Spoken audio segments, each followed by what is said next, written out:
Morning, everyone. Oh, I should probably move myself a little bit further over that way. I'm covering up the miscreant of the target here. So we're going to have a little talk about, I suppose, media reform in general. Start off with press reform. That's the main thing. Some people have linked the far-right violence in the last couple of days with media outlets in this country potentially inciting some of it, particular emphasis on GB News. We can certainly talk about that. But what I want to talk about is in terms of getting media reform, because it's fairly important and probably urgent, and yet it's also seems, of all the urgent things that we need to do in this country, the least clear path, because it's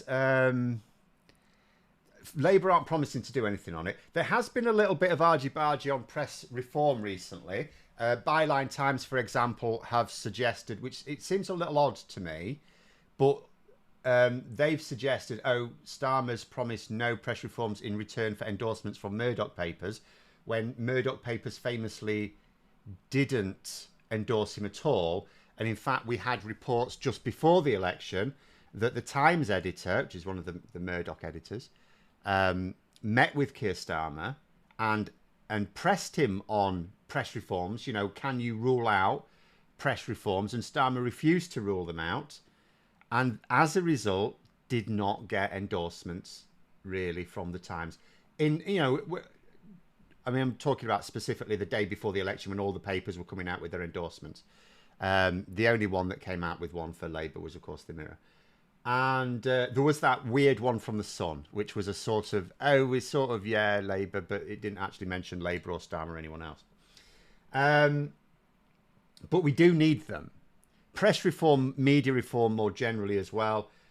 And you do wonder if, like at the moment, you sort of understand Labour have got a lot of fires to put out, quite literally. And anything like this, which not even in the manifesto, could be for later. But is there also a case for saying, is it better to do it when there's suddenly going to be a lot of public demand for it? In other words, another press scandal. And if there's another press scandal, what could it be? Because we know there's several. I mean, the phone hacking scandal's not going away. This issue that I'm just going to talk about here is very much related to the phone hacking scandal, because that was never really properly dealt with. And what this latest thing is, so Gordon Brown says he's just sort of or more recently found out that what happened during the original investigations, there came a point where this fella here, Will Lewis, who was sort of taking over. He was supposed to be taking over in the wake of the phone hacking scandal to sort of clean up the Murdoch media empire in this country, I think. And at some point in the process, millions, actually tens of millions, but millions of emails were deleted. And what has transpired since, and Gordon Brown had no idea at the past, this guy told police, because there was a huge police investigation, told police that the reason they deleted these emails is because they had been told by sources that there was a hacking attempt on Rebecca Brooks, who was like Murdoch's lieutenant, senior executive in this country, whom Keir Starmer also tried to prosecute, but unfortunately did not get. And so this guy claims that there was this, they had this credible information, intelligence like, that it was their emails were being, or Rebecca Brooks's emails were being hacked and passed on to Tom Watson, the former Labour MP, and that it was all being orchestrated by Gordon Brown, who was Prime Minister, like, sort of at the time, well, just before. And it was... And so Gordon Brown's only just found out about this. There's a detective who was involved at the time who said that this evidence wasn't credible. So now what the Met Police have said is they're now going to investigate this. And this guy who now works in America, I've forgotten now which outlet he works for, Washington Post, right? He's now working for the Washington Post, so he's working for Jeff Bezos now rather than Rupert Murdoch. And he's trying to kill this story in America. And there's some American journalists going, hang on a minute, what are you hiding from here?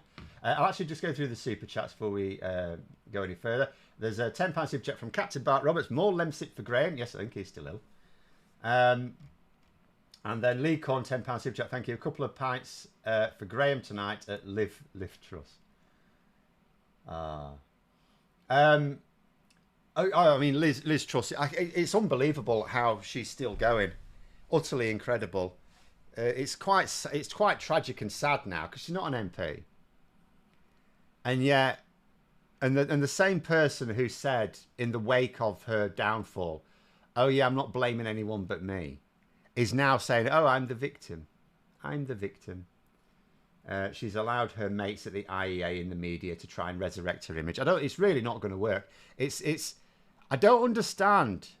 I did actually have a query about Liz Truss when it looked like she might lose her seat, and she did lose her seat. I thought to myself, once she's no longer an MP, she's not really useful to them. And would they drop her or would they keep backing her? And they seem to want to keep backing her, and I really don't know why, because I don't think they're going to resurrect her reputation with the public.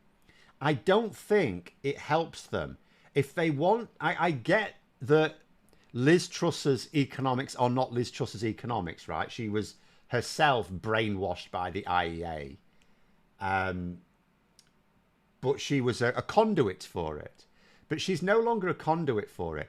And if any of these people behind her want a future government, which obviously would be a Conservative government, to reintroduce her idea, but they're not her ideas, they're someone else's ideas, they're not going to do it by tying it to Liz Truss. Liz Truss is now like, she's Tory Jeremy Corbyn, right? You're not going to rescue her image. They really need to, I get how they'd want to resurrect the general idea, but you'd want to disguise it as a completely different idea. I really don't get why they keep backing her, but they are doing.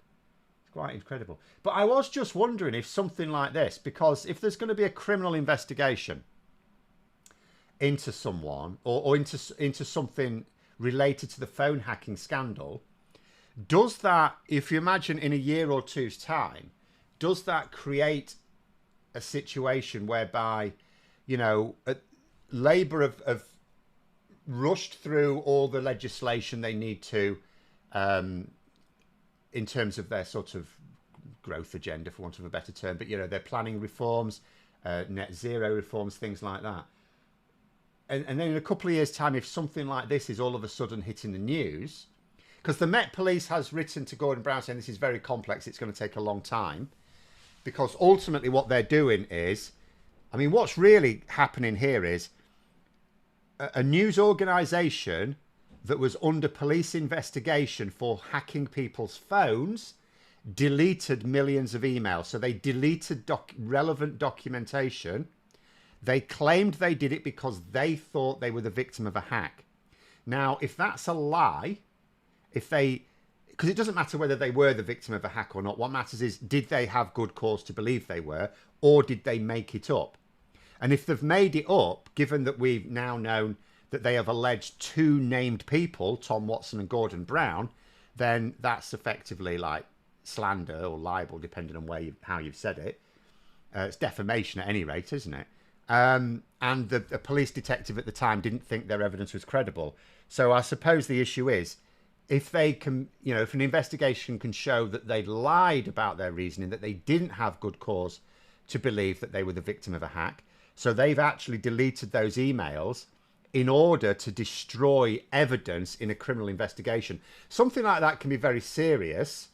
And again, could that be the sort of scandal that creates public outrage and therefore the impetus for Labour to go, well, okay, the press is still 15 years later, whatever it was. When was it? 2009, 2010, something like that, whenever it was. It's about then, about 15 years later, the media is still, or the press is still not able to move out of the shadow of the phone hacking scandal. It hasn't sorted itself out, so we're going to have to do it.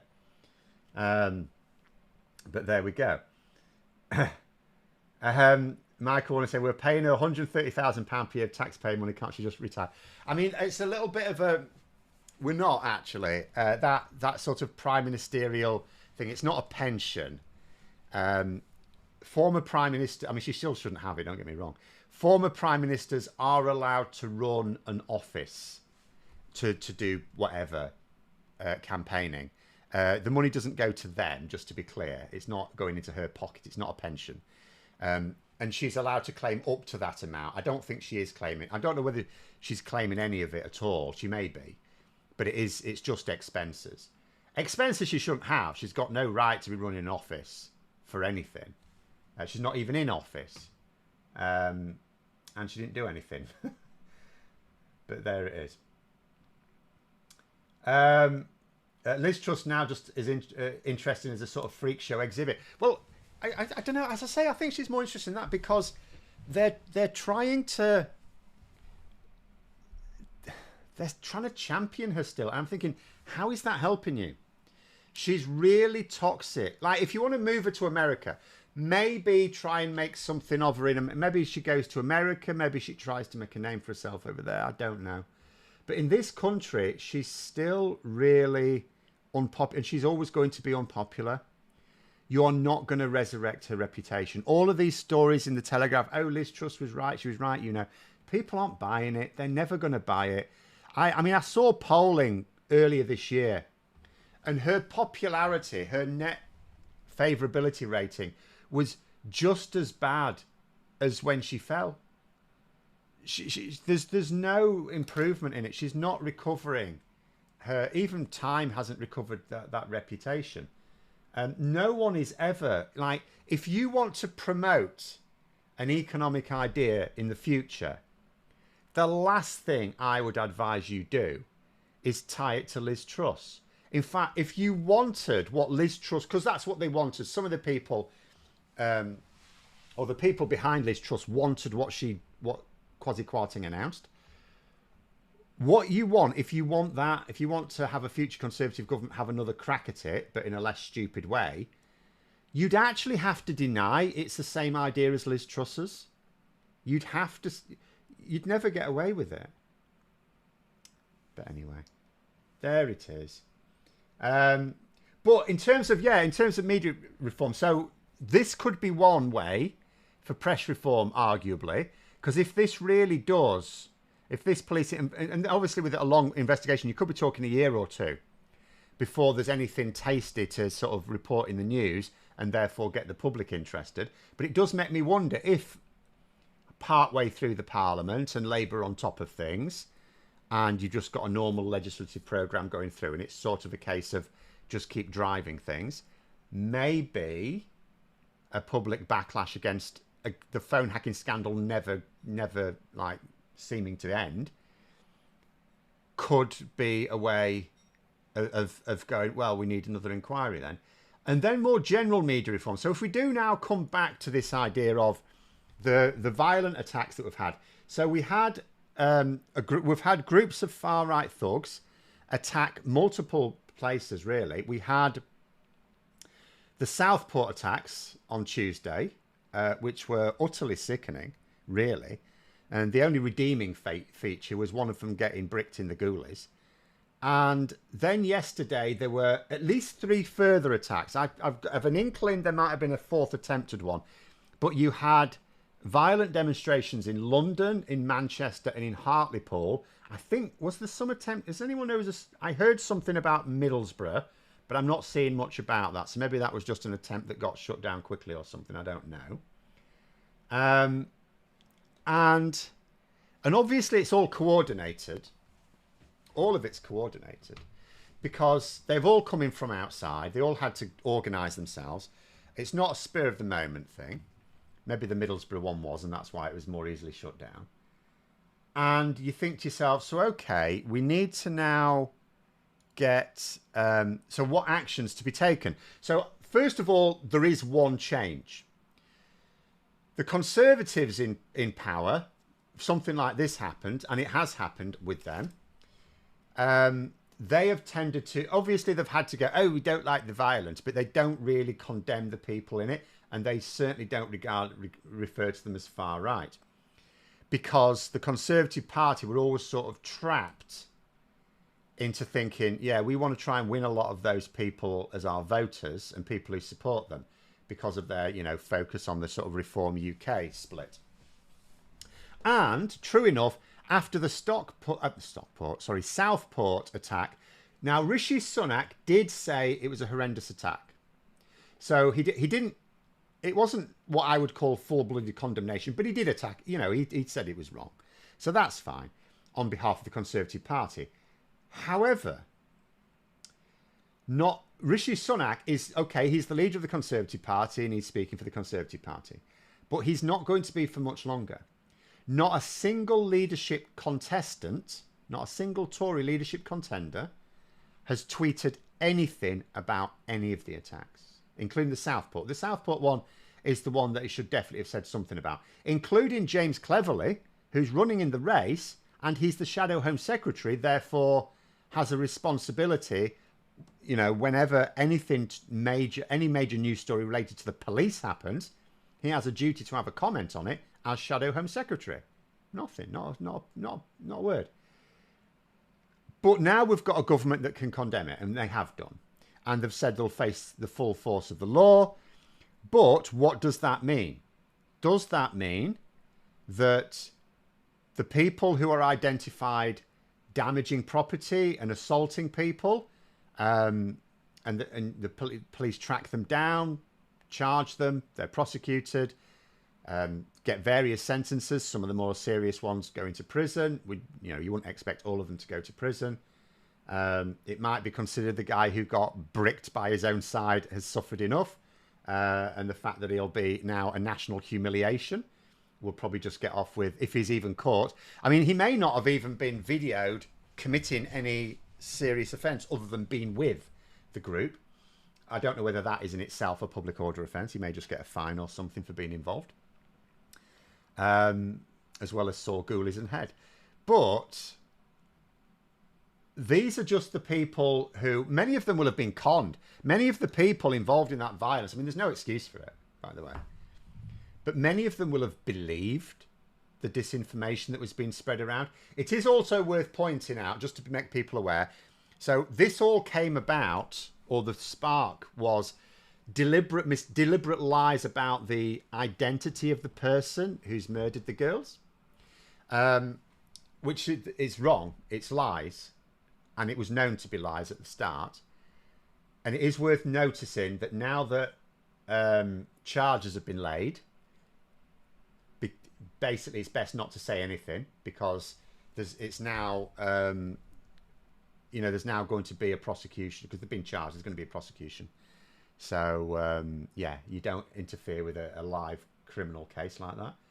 But it seems that the crotch brick guy was identified, according to Phil Spicer there. Well, that doesn't surprise me. His face will have been all over social media. Someone will have known him. But you could argue, I mean, again, we're not going to see all of the people involved go to prison, because that would be silly. Some of them will have just been there as part of the mob. Public order offence at most, maybe a fine, if that. So unless that person who did get hit in the bollocks there's evidence that he had actually kicked in walls or threw bricks or anything like that. Because all we know that he did, or all I know he did, was he tried to taunt a police officer and got hit by several bricks from his own mates. Or compadres, maybe. But Alec Barrett there, £5 super chat, thank you. This is what I was getting on to. The organisers should be charged with riotous assault. So there's incitement to riot. There were multiple people. So the organisers may be quite hard to identify, but obviously there will be an investigation into that. It was coordinated. It was organised. The organisers, I bet you, were not there. The people organising it will not have been there. However, there were people in the media and also media personalities, should we say, including that crazy head teacher and Matt Goodwin as well. There were notable personalities who helped spread the disinformation. And these will be people who are intelligent enough and capable of critical thinking to know it was lies. Because if you take Nigel Farage, for example, so he was saying, oh no, it's legitimate to ask questions. The question he was asking is, are the police hiding things from us? And the answer is no. The police are not allowed, because it's, oh, well, they're not saying who the alleged murderer is. It's like, yeah, because they're 17 years old. The police are not allowed to reveal the identity of anyone being investigated or even charged with a crime if they're below the age of 18. Only a judge can order in the public, if it's in the public interest, that they should be identified. Only a judge can do that, not the police. And Nigel Farage knows that. So he was spreading disinformation. He was deliberately trying to just claim, oh, I just wanted answers. And he didn't want answers, by the way, because as Jess Phillips pointed out, there was an urgent question on this in Parliament, which Nigel Farage did not attend. If Nigel Farage had questions, then the Home Secretary was there taking questions from MPs. He was not there to ask them because he's not interested.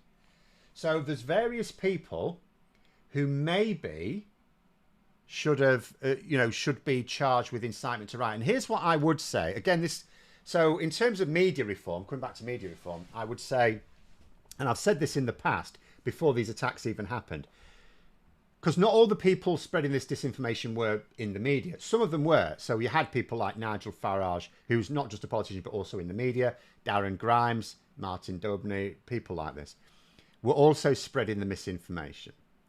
Now, I have said in the past, not just in relation to this, I think producers and presenters of news and current affairs programs should be criminally responsible for taking all reasonable steps. You won't get it right every time, but taking all reasonable steps to ensure the accuracy of their output. I think it should be a serious criminal offence not to take reasonable steps to make sure the accuracy of your output. Tim Barn there, £5 super chat, thank you. The brick in the nuts guy looked like he was off his bits on something. Southport resident too. I didn't know he was a Southport resident. I'm sure he absolutely looked like he was out of it, didn't he? I'll tell you another thing that was funny though. So we talk about coordination of these attacks, and there's been a lot of talk that it wouldn't, it's fairly clear that ultimately this will be facilitated by Russian-backed outlets as well. There is a newspaper, a British newspaper today, carrying the headline on its front page. Some people will have seen this. This actually shocked me a little. It says, Southport stabbings horror. Russia linked to fake news that sparked mosque riot. Now, that's interesting. Because there are several newspapers that are carrying some sort of story on it. But there's this one newspaper that's talking about a Russia link to the disinformation which triggered these riots. And it is the Daily Mail. Really, rather bizarrely. I would not have put those at top of the list of newspapers that would actually link. Because what they're effectively doing as well, Collins just said Daily Mail, yeah. What they're effectively doing, although they're not explicitly doing it, they're linking Russian interference to people like Nigel Farage. Because Nigel Farage was very much he wasn't one of the worst offenders, I have to say. The reason why I think Nigel Farage is coming under more scrutiny from some people is because he clearly was facilitating it. It was like feeding it, but he's also the leader of a political party in Parliament. Whereas there were some other people who were much more explicitly spreading the disinformation, like James Melville, like Isabel Oakeshott, like Matt Goodwin, like that crazy head teacher whose name I always forget because I don't like to really pay any attention to her. And, they were much more explicitly spreading the disinformation than Farage. Farage was a bit sly about it. But Farage is not just a media presenter, but he's also an MP and the leader of a political party that has multiple MPs in Parliament. Mail always has an agenda. They all always have an agenda. This one's interesting because, as I say, if you put 2 and 2 together, what you get is this violence was linked to fake news from Putin, and Nigel Farage and his cronies were helping spreading it. Now, I am just going to point out, in terms of like how different political parties did it. What was interesting is, what I noticed straight away is neither Nigel Farage nor Lee Anderson condemned the violence in Southport, but Richard Tice did. So that's an interesting play from Reform UK. They're obviously trying to say, so that then they can say the parties condemned it because they got Richard Tice to condemn it, but the chief agitators, Lee Anderson, Rupert Lowe and Nigel Farage, did not. What happened to Farage reporting his accounts? Well, technically he's got a few days left, but I'm going to go out on a limb here and suggest he ain't going to do it. In fact, in terms of Nigel Farage as an MP, so let's go through it, shall we? He hasn't registered his financial interests. He has got a few days left, but Parliament's now in recess, so I think, I don't expect him to do it. Should we put it that way? He hasn't opened up a constituency office in Clacton, so there's nowhere for people to go. He didn't attend. He says, he's got questions about, the situation in Southport, but he did not attend when the Home Secretary, when the Home Office was basically in Parliament to take questions from MPs. He was not there. So it's a bit like George Galloway says, I'm going to be a powerful voice for Gaza, and then just didn't turn up to the Gaza debates or urgent questions. It's the same thing. It's a grifter. And I don't know why people don't see it. I mean, I know a lot of people do see it, but they were the people who saw it from the start. Why don't some of the people who support him look at what he's doing? Like, he's not turning up to the debates and questions where he claims he has questions. He's not opened a constituency office, so he don't give a crap about his constituents. He's not registering his financial interests. He's not, utterly ridiculous. Utterly ridiculous. The crazy head teacher shouldn't be publicly engaging in politics. It's a bit of a question for me. I actually don't think she should be engaging in education. I don't think someone who would behave like that. See, I mean, she's political. She's got her political ideas, right? I've got my political ideas. I can't just stand here and say, oh, she's objectively wrong with her political beliefs, right? Because then she could just say the same to me, yeah? I, as a teacher, and I wasn't a head teacher, and I certainly wasn't a famous head teacher or famous teacher. As a teacher, I was very careful about, my political views. I mean, I did this channel. I aired my political views online, but, I was still careful about them. But I kept them well away from my workplace. If I discussed politics with my students, it was really just to explain the way politics practically works, in terms of how voting works, how Parliament works, how representation works, what MPs' duties are, things like that. That's what I explained. I didn't discuss political ideas with them because that would be wrong, apart from anything else as a science teacher. So the fact that she, and again, I mean, one thing she said was she was doing a bit like, what they usually do. So if ever you get any sort of like violence, because we had it in Leeds, didn't we, recently, which was an actual, just genuine riot, really. And they were all calling for the police to go wading in like an army, go in, crack their skulls type of thing. Absolutely outrageous. You attack the police, you should get your head bashed in. And yet, when it's the far right who do it, all of a sudden, no, there's none of that. In fact, what they do is they pivot immediately to, why are you calling them far right? Well, here's the thing. Here's a little answer to that. Yesterday, one of the groups descended on London, round the cenotaph. Do you know, these were the same people, weren't they, who were trying to suggest... I'm just making sure I've got all the super chats here. Oh, yeah. So there's one just come up. Sorry, we'll do that in a moment. Who were trying to suggest... these people are going, we need to defend the statue of Winston Churchill. We need to defend the cenotaph from these Gaza marchers. The ones who were largely peaceful.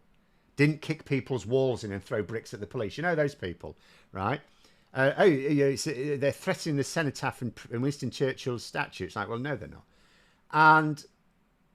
But those people launched missiles at Winston Churchill's statue.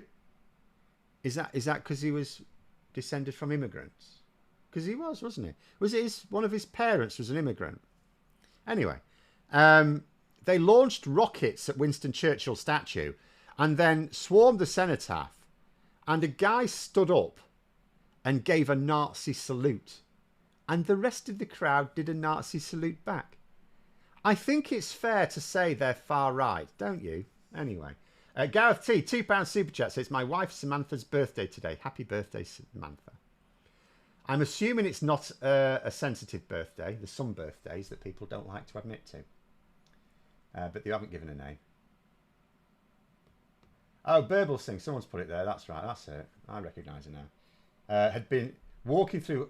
If she'd been walking through Hartlepool last night, her normal people would have attacked her. Well, yeah. I mean, it's they are far right by every definition. The news that say they are gaslighting, but that's the thing. And I tell you what I find really weird when you get these people going, "Oh, why you call them far right?" It's because they also deny they're far right. You can sort of get it. Like I get, it gets my hackles up when you've got, when you've got the hate mob on the left, which I call the hard left, and people just call it the left. And I go, no, I'm on the left. Don't associate me with them. So I do get why some people would not like that sort of association. But we're not talking about it as being the right. Some people, I saw Ian Dunt refer to them as the populist right. I don't even do that. I say far right because that has a very specific we understand the meaning of far right. We mean extremists. We mean people who don't respect the rule of law. We mean the hateful. So you can be very far right wing, as in you can be very right wing, without being labelled as the far right. Yeah? So we're not just calling these people right wing or very right wing or anything like that. I don't even say populist right wing, because not all populists are violent. Some of them just are liars. But, when we say far right, we know what we mean. We mean basically very right wing authoritarian. That's what we mean. Fascists, basically. And these people don't, and they know that. That's why people like Darren Grimes and people like that will never refer to themselves as far right. If you say that they're far right, well, why are you calling us far right? It's like someone needs to sit these people down and say, define far right. You tell me what you think far right is. You come up with the characteristics here. You come up with the characteristics. Because that's what they always say. Oh, anyone who disagrees with you call far right. No. There's plenty of people we disagree with. There are other things. There are people that we disagree with on the left, on the right, nowhere on the political spectrum, wherever.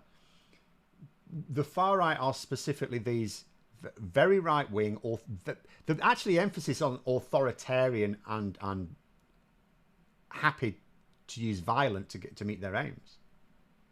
Really. But when you've got a group of them who are doing Nazi salutes to each other, it's utterly ridiculous to suggest they're not far right. Utterly ridiculous. But anyway, right, last few comments on here, because we've sort of gone over time. We've gone all over the place today, haven't we? Southend voted heavily for Brexit, but now got 2 Labour MPs. So, I noted, assuming you mean Southend, because that's what was happening while the violence in Southport was going on. Nigel Farage and Lee Anderson were trying to, stoke tensions, which it was hardly needed in Southend. Other end of the country.